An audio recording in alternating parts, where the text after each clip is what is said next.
এটা একটা মাসালা গেল। এবার আসেন শবে বরাতে আলোকসজ্জার বিধান। আলোকসজ্জা বুঝেন? লাইটিং করা, আনুষ্ঠানিকভাবে মসজিদে একটা প্যান্ডেল করা, ওখানে অধিক লাইট লাগাইয়া বিভিন্ন ধরনের আনুষ্ঠানিকতা করা, এটা সম্পূর্ণ কি বেদাত।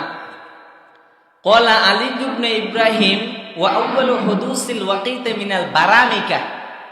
এই আলোকসজ্জার বিধানটা মসজিদে এখন 2টা লাইট আছে, শবে বরাতের দিন 4টা লাগান।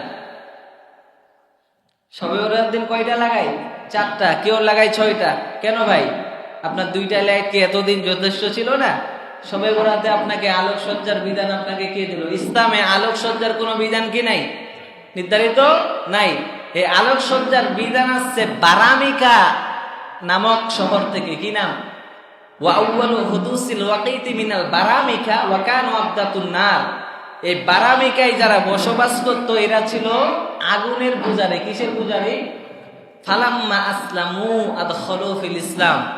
এই আগুনের পূজারীরা যখন ইসলাম ধর্ম গ্রহণ করলেন, তারা শবে বরাতে এই আলোকসজ্জাগুলো ঢুকিয়ে দিলেন। এই আতশবাজিগুলো পাকিস্তানে আর ইন্ডিয়াতে বেশি হয়, আলহামদুলিল্লাহ তুলনামূলক বাংলাদেশে কম। এই আলোকসজ্জার বিধান কোথায় বেশি? পাকিস্তান এবং ইন্ডিয়াতে। আলহামদুলিল্লাহ তুলনামূলক বাংলাদেশে কম, কিছু কিছু জায়গায় হয়। তো আপনারা আলোকসজ্জা করবেন নেই, তাহলে কি করতে হবে? ইবাদত করতে হবে। আলো বেশি লাইটিং এর ব্যবস্থা করা যাবে না। এবার আসেন শবে বরাত